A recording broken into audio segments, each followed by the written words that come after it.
Tripoli is finally expressing itself without being scared of the politicians that are kind of suffocating us in a way or another.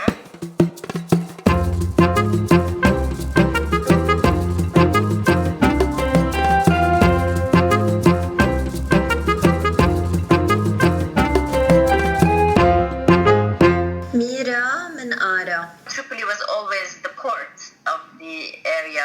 It was the capital during the Mamluk, Wilaya Tarablos. It was the wilaya for the Ottoman during the Ottoman period, and it was a Crusader county. And it was one of the biggest port on the coast. So just not to forget that, Tripoli lost its importance lately. We are one of the poorest cities in Lebanon and on the eastern side of the Mediterranean. So I think that is expressed even much more in our demonstration because it's a reaction to how the city situation, economical situation especially. And I think that the demonstration in Tripoli also is much more passionate because also we are centered in one place, which is Saht al-Noor. And this is exactly where, all the protests are mainly happening, contrary to in Beirut where, they are happening in Riyadh al-Sulh, but Riyadh al-Sulh is also spread in the ring. While Saht al-Noor is just one space, one square, and everybody's there. So the feeling is more intense and concentrated and centered. So that's why on the media also it looks more like, yes, it's really happening. Even though there are many things happening around the city, like walks, daily protests in front of governmental centers or municipality or whatever. So that's interesting. So, from the view of somebody who has made a career in Tripoli and celebrating Tripoli and bringing Tripoli to life, do you think that the demonstrations in Tripoli are largely a response to the way Tripoli changed economically, politically, or do you think that it's linking naturally to the rest of the country? In other words, are these local demonstrations because of local issues in the north, or do you see this as something much bigger that unifies the entire country? No, it's actually both. It's both. It's that we are, of course, we feel a certain solidarity, or like a solidarity, not a certain. We feel, of course, a solidarity with the rest of the country because we suffer. Our suffering is their suffering, but our suffering is even triple. Yeah. Because honestly, I've been hanging around in Saht al-Noor, and I really realized how poor this city is. I've been meeting all these poor people who are unable even to have 1,000 lira to be able to commute, or people who don't even have the price of their medication, or people who are barely eating. So you can really feel that, of course, there's something local about it, that the city is really somehow really neglected, left out, even though that the richest, men in the country are from, the city. So it's kind of absurd in a way or another. And you mentioned Saht al-Noor a few times. I think both of us are always trying to reclaim public space, not necessarily physically, but at least symbolically. And you, on your tour, you go to Al-Ma'ra. You also go to the old abandoned train station in Tripoli. Yes. And more recently in Beirut, we've seen people barging back into the Egg, and very recently the theater, the Grand Theater, which to me was incredible. I've never seen it before. And do you think that part of the momentum, at least on the ground, is reclaiming public space, both physically and symbolically, where Saht al-Noor is no longer just a traffic roundabout and not a very pleasant part of Tripoli, and now it's center and it's sort of the most emotional part of the city? Do you think that is there? Yes, we are reclaiming this, and we are reclaiming even by cutting the roads and the highways. Right. Funny enough, there was a debate. We have these debates in the tents also at Saht al-Noor, like in Beirut, and there was a debate about reclaiming our right to have to access to the beach, because the beach is public. And And in Tripoli also we suffer a lot from that because there are no public beaches, and our whole coast from the beginning until the end is kind of private resorts that are very expensive. You cannot get in without any, paying the fee. So yes, of course we are reclaiming, but I think it's even more than reclaiming what's happening. It's reclaiming the public space as an expression of our anger and our frustration, to have other rights, like the rights of, social security, pension, etc., to have a proper air to breathe, all these things, especially in Tripoli now that, the problem also of garbage is really like a big issue. And I actually wanted to ask you about that in particular, because these are shared problems throughout the country. But in your opinion, as someone who's regularly in Tripoli, lives mostly in Tripoli, do you think the momentum of the demonstrations in the north are primarily economic, or do you think it's, in a way, it sort of touches on every aspect, social change, political reform? Because I know you've mentioned several times how poor the average person is. When you meet people in Sehat al-Nur, there's genuine poverty. Do you think that is the core of the issue, and that's really? Of course, yeah.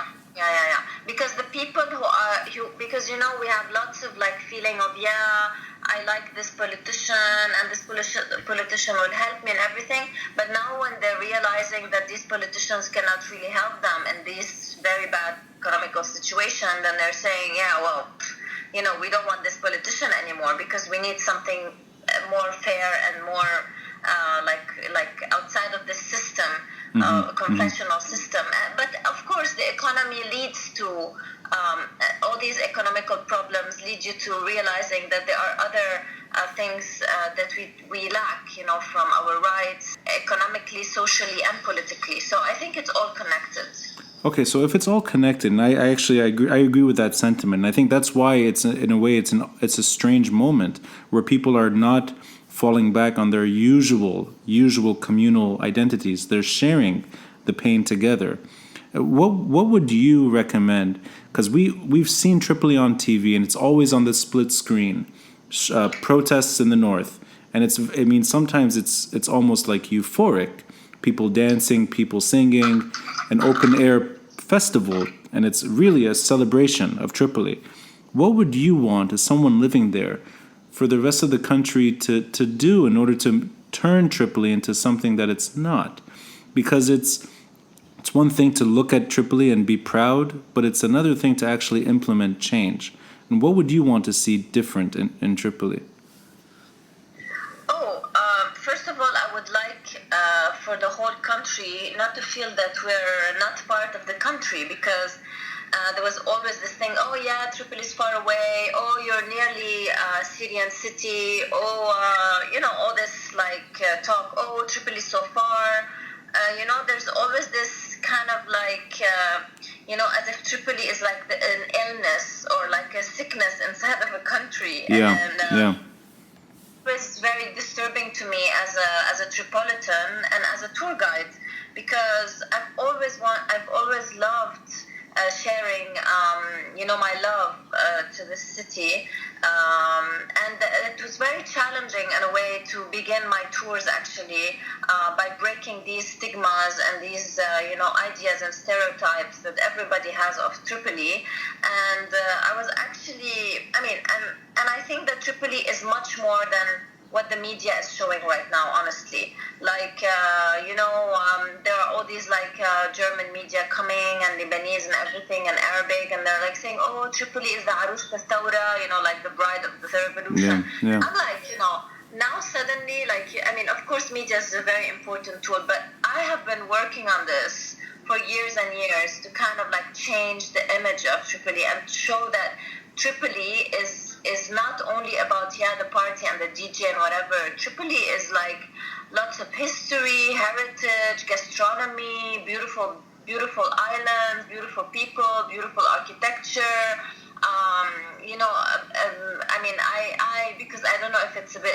Probably it's subjective, but I feel like we have this kind of genuine, authentic, attitude towards things.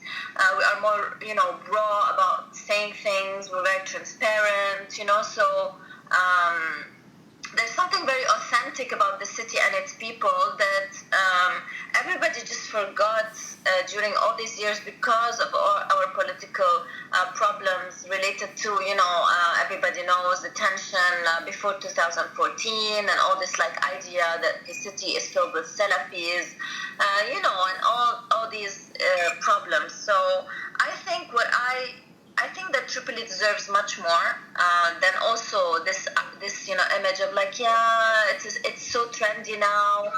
We want to go to Tripoli. No, it's not about being trendy. It's about seeing what the true Tripoli is. Behind the images and the media and everything. But unpacking that a bit, I'm assuming what you're saying is that the real city is still unexplored. That people are just scratching the surface of what is a very rich and diverse part of Lebanon. Of course, yeah. Of course. So can I just get your own opinions on the last few weeks? I know that you've been spending a lot of time north, and you've been working on the ground, and you've been part of this community organization. Can you just share some of your thoughts in the last few weeks and how Tripoli has reacted to Tripoli? In other words, how the city has handled itself in this time of change? Listen, some things are a little bit like in Beirut. Uh-huh. You have, for example, people cooking. You have this Haras al-Madina, which are called the guards of the city, which are non-political, non-affiliated, getting, independent private funds. They are cooking also food for people. They are trying to assure that the security is there for everyone in the square. This is very important. It's like a community work on its own working, Yeah. And also, I have friends down who have tents. I have friends who are professors in universities and educational consultants, and they have a tent called the Tent of the Troublemakers. So it's really funny. I always tell them, wow, you're the academics and you have a tent called the of the troublemakers, al-musharibin in Arabic.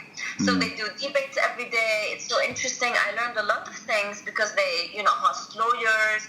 I have another friend, Ubaida, who has a space called Saha wa Masaha. It means a square and a space. And their space in this Masaha in Arabic could mean a space for talking.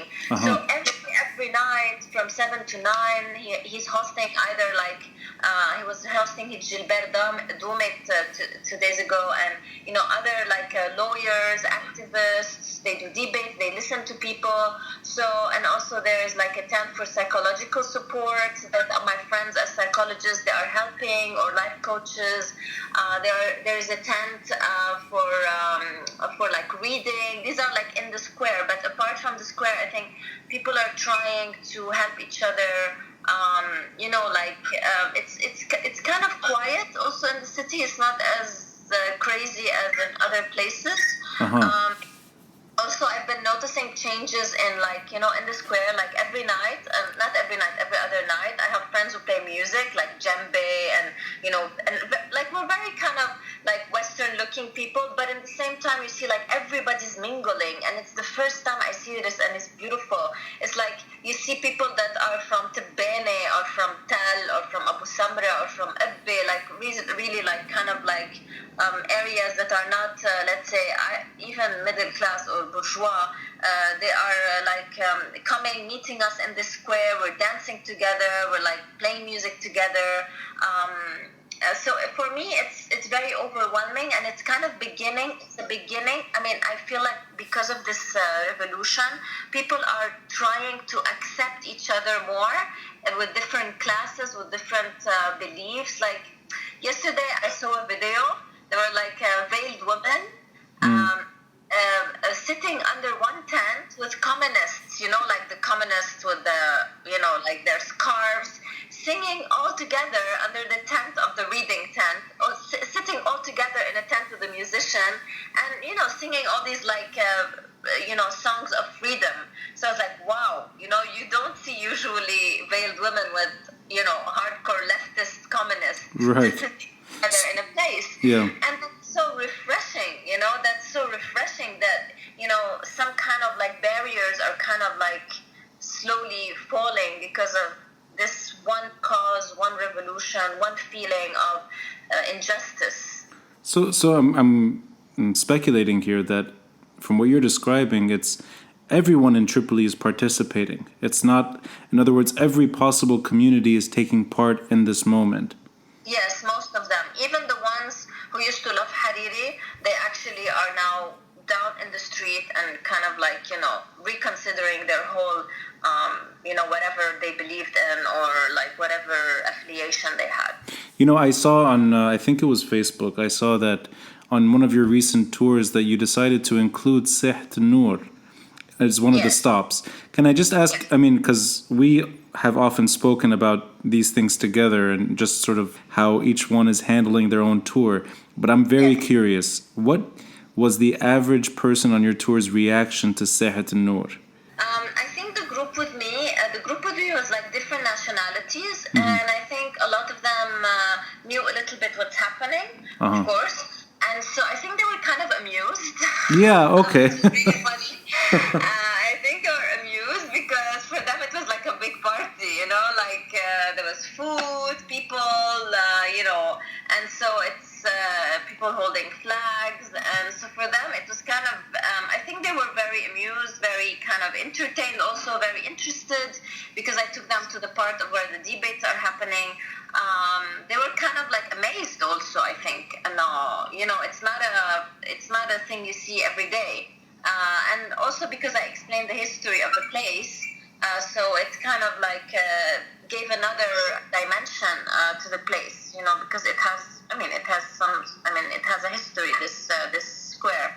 So yeah, I think they were kind of, it was very interesting for them. I thought that some of them maybe wouldn't be interested, but I think, all of them were really happy with this a small visit, because it was actually just on our way to continue the tour into the old mosque. And I think all of them were kind of, one of them, he's a Swiss guy. He came and he said, "Mira, that's amazing. That's really amazing." He was like really happy that I took them there, No, thank you so much for bringing us here. So I think, my tours are not very political, and I try not to be very political on my tours because I'm not really interested in politics. I'm more interested in heritage and the social aspect and the heritage, that you have in the city. But that was really interesting because I talk about history, but also I talked about the dynamic of the city and what is happening these days in the square, because the dynamic in the city is concentrated mainly now in the square. It's always a luxury where you can include a stop on the tour and you don't have to really say much. The stop is speaking on its behalf. And Martyrs Square is doing it for me. It's basically, it's alive and well. There's no need to even explain it because it's there. And Mira, I wanted to ask you about something that links to this, which is you deliberately, on your own terms, you deliberately include the train station of Tripoli. Now, I can't imagine anyone else wanting to show an abandoned train station as a stop on a tour. But you do it for the right reasons, because you're pointing to an era in our history, in particular in Tripoli's history, where we were a bit ahead of the curve. And these fascinating trains that haven't worked in decades, but they're still there. And you're opening a chapter in our history that we often neglect, which is, in a way, I think to a degree, it's what we're trying to capture back this time around. Yes. Can I ask you this is a subjective opinion, what would it take for these demonstrations to translate into a train station running again? In other words, what is, because now we have a lot of people throughout the country demanding change. What would you like to see that turn into in order for that train station to one day be running again? I don't know. I think the train station station issue is a bit complex and complicated, and it needs a lot of time to be figured out, to figure out what to do with it. So, and for me, honestly, I don't think it's a priority. Of course, it's very important because I know what it is to be stuck in traffic, and I know that it will be less pollution, cheaper in many ways. But I think that we have now priority stuff. Of course, the train station is important, but for me personally, I'm more worried about the garbage crisis, and I'm more worried about me going to ER and not being, what do we say, admitted. Yeah, so basically it's the fundamentals that are at stake right now, the bare necessities. Yes. But I'll throw the question back at you. When we're talking about economic stimulation, let me phrase the question a little differently. What would it take for Al Marad to be flourishing and running the way it was intended? Well, it needs, first of all, we need to consolidate the buildings because the buildings are nearly falling. Yeah. Second, of course, there should be more budget and more strategy and plan. To plan the whole concept of the Marad that they had in the 60s.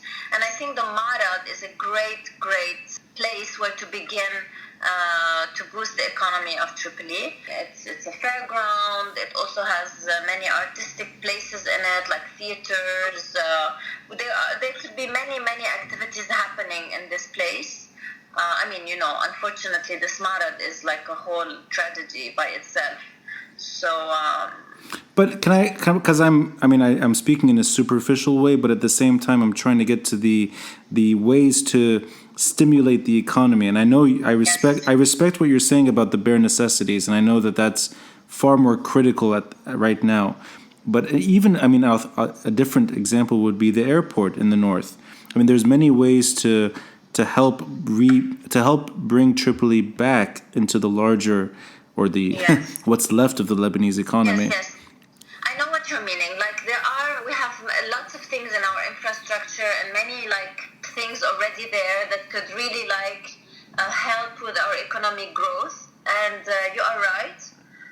And I think also part of them could be our city needs factories. Yeah. Industrial factories. Like in the 70s, there was the Gandour, for example. Yeah. And these were really helping the economy of the city at the time. Right. So I really think that the economy of the city could be really worked out through these factories. And also I believe in small changes in the old city. For example, all these crafts in the old city, all the little things that we neglect in the old city but could really boost the economy from its roots. I think this is very important to work on. It means the small and medium businesses in the old city, and I think from there you can really grow. Of course, from there you can work, but also you can work from other sides. Because I am a tour guide in the old city, and I see that there is so much potential in reviving the tourism through also these industries. So working on industries like crafts and also on tourism in the same time, because it's kind of a circle. When I joined your tour, must be now approaching a year ago, I noticed that the foreigners were so stimulated by Tripoli, that they were so excited in the old souks of Tripoli, and they really were taking genuine interest. And it's so relieving to see Lebanese appreciate Tripoli this way, because it's not the foreigner that should only care about Tripoli. And I think that is something that, even if it's in its initial stage, I think it's changing for the better, because it should. Like you said, Tripoli is not just the second largest city, but it has its own proud history, and it's a prominent. And I hope that's sustainable. There was a protester that was shot dead in Khalde, and noticing a mural of him in Tripoli, it symbolically expresses the unity that we're feeling. Yes, and the solidarity and the love and the pain also that we have Yeah. for what happened. No, I think it's a good thing where somebody south of Beirut is celebrated as much in any part of the country, including Tripoli, and that mural is profound. Yeah, it's very touching to have this. It will soothe the pain of some, but anyways, the situation is not easy, and we really need to be very, let's say, very patient and very strong. Let's say, Yeah. in the face of this. I wanted to get your thoughts on the role of women today. It seems like this revolution, women are central. They're at the forefront, and it's being driven by. Clearly, it's not being driven by a bunch of kids, boys with free time. This is a generational thing, and it's women are very visible, and and I wanted to just ask you, as somebody who with some perspective, I'm not going to reveal your age, but I'll say that you're old enough. Do you think that a barrier has been broken for women in Lebanon, or am I being too optimistic by saying that? No, definitely. I think this revolution was kind of like, when you go to a therapist and you just like explode and you just cry or like, shout out all your anxieties and fears and anger. I think the whole country is going now through a certain therapy session. And this therapy session is important on all levels, for men, for women, for teenagers, and we're all expressing our frustration and the feeling that we felt that we are oppressed in many ways. And this goes for men and for women. And of course, because women, they always have, this, we live in a patriarchal society. So of course we are expressing ourselves much more, and it shows much more than men because we are out there in the front with no fear. And but this also shows that, what I think, I'm not really a feminist, and I don't like to be called a feminist, but I think that women are very strong, creatures. After all, we give birth, no? A man cannot give birth, he might die. So basically, what I'm saying is that we are actually strong. So I always wonder, why they say, oh yeah, now you are being strong and powerful and all this. We are strong creatures. It's just that we were not given the chance, or the environment wasn't good enough for us to express this. Because of many things, maybe the war, the social constraints, etc., and all the fear of our parents. But now we're just breaking out of it. But just to mention that, I always say this, that the let's say the entrepreneurs of the city of Tripoli are not men. They're mostly women. Like the woman behind Ta'a, Sumaya, the woman who has a local wheat-free bakery on the Mahas Sali. She's an activist. She has a great bakery. I'm a tour guide. Everybody knows me here, and I'm well known in Europe. I know many women that created cultural bistro, Washi 13 Nadine. She has done on her own this cultural bistro. I think it's on your tour that you actually specify that Tripoli has a female priest. Yes, exactly. We have the first priest in the Middle East. So let's just not overdo it that, now women just appeared because of the revolution. No, we have been working hard. We're on the front row, and we've always been. But now because of this thing that is allowing us to even show it even more, then you can see that the presence of women is up there. So then, but let me just dig one step further. In Martyrs Square on Nahar newspaper, on the building, they've put up that new version of the national anthem, and of course, woman is in bold and red, and people are, there is at least an image of women being at the front, but do you see structural change happening? In other words, I'll give you an example. This long overdue right to nationality, where women can pass the nationality down, something simple like that. Do you see that changing on the horizon as a result of these demonstrations? I think I'm hopeful. Yeah, I'm hopeful about these things. Because I think these things might change.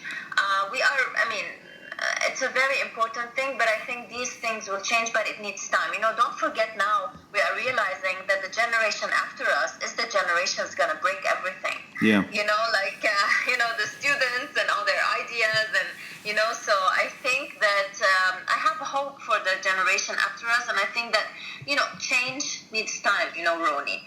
That revolutions take years, and some of them 100 years to change. So we're just on the first steps of it, and don't forget that we have been in a very, very long, harsh system of a civil war that is still until now through our government, because most of the war criminals are still in the government. Mm-hmm. So it's not easy for us like as Lebanese people to just get rid of this very powerful thing that is the government, that is also, of course, supported by, all the international, I'm going to go into, so it's not easy. It really needs time, and it really needs patience, and we cannot just have the Cinderella's fairy coming and, changing everything suddenly. So you would suggest for people to remain patient. In other words, this is not going to be a overnight revolution. We're gonna. Of course not. Of course not. We have a very fierce monster in front of us. Yeah. So, but you said something which is important, and I think it now makes me feel older than I did before we started talking, which is me too. Which is the average protester that I see regularly is on Twitter, on Instagram. They're on Facebook. They're part of the revolution, and I think they're the central key to change, because they don't see they don't necessarily see the failure that our generation tried and didn't succeed in, and they're also unaware of the civil war. They've grown up in the post-war environment. Yes. So I think that kind of combination, maybe it's maybe in a way it's meant for them, that they're now demanding to be treated with dignity. And we're actually in the middle, and we're seeing, it's a very interesting subject, because we were discussing it, how a woman went, I don't know if you remember that woman in USG that said, we want to be, we've been always somehow taught by our parents to fear. Yes. Don't do this. Don't do this. Don't oppose. Say yes to everything. And all of us have been through this. You have to just shut up and just accept what's happening. And suddenly here we're just doing this, but at the same time we're I came to a point where I was blaming somehow my parents for being like this, but then you can't blame them, because they're like the Jil al-Harb, as we say in Arabic. They're like the generation of the war. They were scared. They're scared. I see that they are passive because they are scared, and they have a lot of fear related to the civil war. Yeah. And then we are part of this because they taught us not to rebel against what is unfair, because that's how it is, we cannot do anything about it. But the generation after us, they're kind of I think they're going to change, because they haven't taken all the anxiety and fear of their grandparents, let's say, That's true.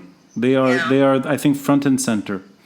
And with that optimism, Mira, thank you for your time, and I hope more people go to Tripoli, and I hope more people join your tour. I learned more about my own city because of you, and I say that with full confidence that anyone, whether they're in Tripoli or outside Tripoli, if they want to scratch the surface, they should go on your tours. So, Mira's guided tours. Well, thank you for the self-promotion, Mira.